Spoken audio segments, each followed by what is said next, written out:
Yo, yo, yo, what's good, everybody? It's your boy Dominic Peterson, aka Duck Zone 503, talking all things Oregon football. And today, man, we just came off the 2022 spring game scrimmage. Just wrapped that up, man. It's the day after. Had a good time, man. I wasn't able to make it down there in Eugene. I really tried to get down there. Had some difficulties with my transportation. I don't have a vehicle at the moment, so just wasn't able to get down there, but still had a great time, man. I went to my grandma's house, chill with her, man. She's a big time Duck fan. We've been watching Duck games since I was little, so it was good to go see her and spend some time and give her some insight on the Ducks. She's really happy. My whole family's happy for me doing this for you guys. Doug Zone 503. I've been a huge Duck fan all my life, so it's good to talk about it. So let's talk about it, man. Spring game just wrapped up, and man, did they make plays? Boy, did they make plays, man. They were throwing it down the field. A lot of things that we like to see. And there's a couple things that we didn't like to see, and we'll get all into it, man. So let's break it down. Let's start with the pros. What I really like to see, man. That defensive front, man. Let's talk about DJ Johnson, the MVP, man. I think he had 7 tackles total. I think four sacks, 4 tackles for loss, something like that.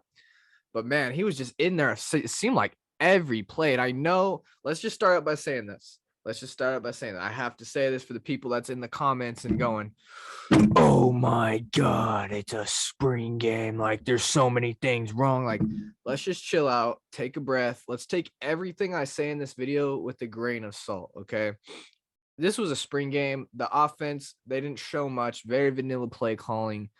Lots of fun. It's meant to be a fun type of scrimmage for the fans. It's not really a competitive thing. And the most important thing is to stay healthy. I think that's the most important thing in a spring game, is to keep your players healthy. And for the most part, they did that. A couple injuries, but doesn't look too serious. Chris Hudson, I think, rolled his ankle a little bit or something like that, something to do with his knee, but it wasn't too serious. Seemed like he was fine. Jackson Powers Johnson did not return in the scrimmage when he got rolled up on. That one kind of looked bad. So we're gonna have to wait and see if it's really, really serious. But from the looks of it, didn't look too bad. He was still sitting on the sideline stuff. So by fall, these guys should be good to go. So for the most part, got that done. That was a good thing. But yeah, man, DJ Johnson in that front kept getting in there. And every time there's something good in the spring game, you get excited, and then you start thinking, it's like, oh, but wait, that's our offensive line that keeps getting beaten. We're like, oh, man, the offensive line. Now, given they were on separate groups, I think the offensive line kind of struggled. I'm not going to lie. Okay. It seemed like over and over again, the D line was getting to the quarterback over and over. And given it's a spring game, they can't really tackle and get away. The quarterback can't really scramble the way he wants to and stuff like that. But just come on. You want to see less pressure. And given, dude, DJ Johnson's a monster. He was going up against a walk-on offensive tackle for like 5 plays straight. The walk-on got beat. So I mean, you just got to take everything with a grain of salt. And you love to see DJ Johnson. Dan Lanning had comments about DJ Johnson after the game, talking about if he just keeps progressing, he can be one of the best players, not only in our conference, but in the nation. That's coming from the head coach. So DJ Johnson, man, is a beast, dude. Coming from Southern Florida, he was a top, I think, 80 player in the nation, coming out of his class. And yeah, man, big time athlete. Played tight end, could be an NFL tight end. I really do. I really think he could be an NFL tight end if he decided to play that. But looks like he's going to be really on the defense this year. Tosh Lupoy kind of scoffed at the idea of him being a tight end when asked about that, and he's gonna be on defense, and he looks like he's gonna be a wrecking ball on defense. I mean, I'm really excited to see what DJ Johnson can do in this defense. Didn't really get to see Flo in that game. Got to see Noah Sewell. So really excited for that linebacking group. That front seven is gonna be scary with Dorless, Popo. You got Justin Flo. And behind them, you got a list of linebackers, a whole list of linebackers. Devin Jackson, Harrison Taggart, some young guys. Man, Navarrete, I think that's his name, Navarrete or something like that. Jaden Navarrete, man, that guy was all over the field. From what I didn't even know who he was at first, to be real with you. I just watched him in the spring game. Dude was getting after it, making tackles in the backfield over and over again. So real excited for this linebacking group. I really think this linebacking group is obviously the strength of the team. And I think that's what has to do with how well that front seven got in during this game. And given the offensive line was on two different teams, it wasn't just all five starters. You want to see a better effort. I mean, you want to see me personally, I wanted to see a better effort from the O-line. I don't want to see our defense get in there. And given I like to see our defense get in there sometimes to know our D-line's good, but that many times it's kind of something to watch. Now, that's what I'm saying with the spring game. You have to take everything with a grain of salt. You can't take nothing too serious. So that was something I really like, getting in there in the backfield. Let's see. I sent a tweet out. If you guys follow me on DuckZone503 on Twitter, you guys get your updates a lot quicker than YouTube. But yeah, man, the offense looks like it's opening up as well, man. I mean, the very first play of the game, Bo Nix down the field, it was like 30 plus yards. I don't know how many plays Oregon had over 25 plus yards last year, but I feel like I could probably count on just two hands how many times that happened. I mean, I there wasn't many last year. So, man, I was real glad to see that. Really opened up the pass game, real balanced. They didn't completely go away from the run. Really loved it. Really see these wide receivers getting an opportunity. Chase Cota, man, that guy might have to start, dude. Like, his dad, Chad Cota, played in the 90s. So shout out the Cota family, man. Representing Oregon. Chase Cota comes from UCLA. UCLA transfer, played a little bit at UCLA, but didn't really get the opportunity he wanted. So he came to Oregon, and man, the spring game looked like he really proved himself. I mean, this guy looks like he can battle to be a starter. He was the most consistent wide receiver on the field on that day. Now, given there's a whole bunch of different scrimmages that we don't see, there's a whole bunch of different practices that we don't see.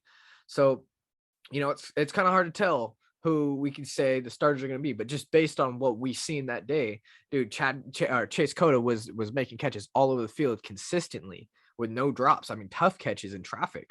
So, man, really excited to see that. Really excited to see the young guys, the skinnies, get their opportunity this year. So, yeah, the offense is going to look like it's going to open up for you guys. Kenny Dillingham is doing work for our offense. That looks great. The running backs look explosive. Noah Whittington, Sean Dollars. We didn't see Cardwell.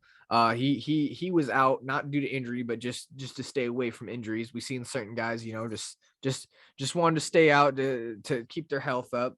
Didn't want to get no injuries. But yeah, man, Noah Whittington, Sean Dollars, Seven McGee. He didn't really run the ball as a running back, but early on, man, he was getting catches, making plays, something Duck fans have been wanting to see for a long time. So, yeah, really awesome to see that. Running backs really look great. The defense looks great. The offense looks like it's opening up. So those are kind of the pros that I had for this Rose Bowl. Excuse me, I'm looking at the Rose Bowl, the spring game 2022. All right, well, let's get into the cons here. There are some things that, you want to look at and maybe we can share up a few things here. So the quarterbacks overall looked really good. They made some good plays, but let's just take it back to last year. What did we not like about Anthony Brown? Anthony Brown made good plays. He was a damn good quarterback. I mean, he went into Ohio State and beat the Buckeyes. You can't argue he's not a good quarterback. But what you can argue is he's really inconsistent. And going to the NFL, you can't do that. Bo Nix started out really hot, 2 touchdowns, come out firing out the gate. You want to see him do that all game. I mean, this is a scrimmage. If you're the starter, you should be doing that all game. And, he made one bad throw, one bad interception, one really bad decision that you just don't want to see. And the knock on Bo Nix, talking to a lot of former Auburn fans and stuff like that, was he made a lot of inconsistent throws. I mean, he's a great quarterback, makes a lot of plays, but the next play, he might throw a touchdown and then come out the next drive and just completely make a bonehead play. I mean, that's what you see from Anthony Brown and why so many Oregon fans got frustrated. Not trying to compare the two because they're two completely different players, but I'm just saying you just have to watch out for that, the little inconsistencies. Ty Thompson, trust me, I'm a QB1. I want Ty Thompson. I personally think if Ty Thompson was the man that he's supposed to be, projected to be, let's say that, use a different word. If he was projected to be and can fill out to his potential, I think honestly Oregon has a better chance to reach in the playoff with Ty Thompson at quarterback with his full potential than Bo Nix, because the ceiling with Bo Nix, he's got 2 more years left. He's basically going to be here for 1 year. He's already said that. And I don't know how much better you can get with Bo Nix. Ty Thompson has a lot of room to grow, man. He hasn't even played one game in college football. Bo Nix got to play since 2019 and started all 3 years in Auburn. So, with Ty, he's just gonna have more. He's gonna need more time. You would love to see him in the spring game, take that opportunity, outshine Bo Nix, but that's just not what happened. I mean, even Jay Butterfield, in my opinion, outperformed Ty Thompson for that QB2 spot. So I really do. I hate to say this, but it doesn't look like Ty Thompson's ready, and that's what I came away from the spring game. That was one big key point for me to watch: is Ty Thompson ready, and did he take that next step over the spring? And the answer is no. He still needs time to develop. It looks like he made a couple bad throws, a couple congested throws. I have the stats right here for the quarterbacks. Let's get to it. Bo Nix, 8 for 15, 230 yards, 3 touchdowns, 1 interception. So Bo Nix, best stat line of the day, only had to throw 15 times. You would like to see that percentage go up. You don't like to see 8 for 15. I think that has a little bit to do with the inconsistency that I was talking about. Jay Butterfield, 16 for 26. Really great stat line right there. 215 yards, 1 touchdown, 1 interception. And Ty Thompson. Excuse me. Ty Thompson, 12 of 27 throwing, 168 yards, 1 touchdown, 2 interceptions. So just not really a great stat line. I'm sure you'll hear it from the horse's mouth. Ty Thompson, it's not his best performance. He definitely wants to do better than that. And I know he could do better, and I'm not giving up on him. I really think by fall, he can continue to hit the weight. He can use this as film and just keep getting better. And yeah, I just think that would be great for him to just keep building his confidence and keep building his skills. I think this will take a hit on his confidence a little bit. I think he knows that, this wasn't his best performance. So he's going to need to keep building it and see. We're going to have to see how he does in the fall and see how he comes out firing. But yeah, really, really liked what I see. They made really great plays. I don't think Oregon's in no sense in a QB trouble. I think they have a good starting quarterback for whoever they choose here. I just think they don't have that star. I don't think they have that. You look at every playoff team that makes the playoff, they rarely have a good star quarterback. I mean, Stetson Bennett, you can kind of argue, but when you got a defense that allows 8 points, I mean, you don't really need a star quarterback. And I don't know if Oregon's going to necessarily just allow a historic 8 points per game. We're going to have a good defense, but come on, we're going to need to put up points. And with that, you're going to need a quarterback. It's very important. So really good play, just really inconsistent. You want to see the consistency from a starting quarterback, especially. All right, and then we talked about the offensive line. They gave up some sacks there. Want to see that shirt up? I'm sure that will be shirt up. By the time fall comes around, and I'm sure, starting offensive line will do a lot better performance than we've seen.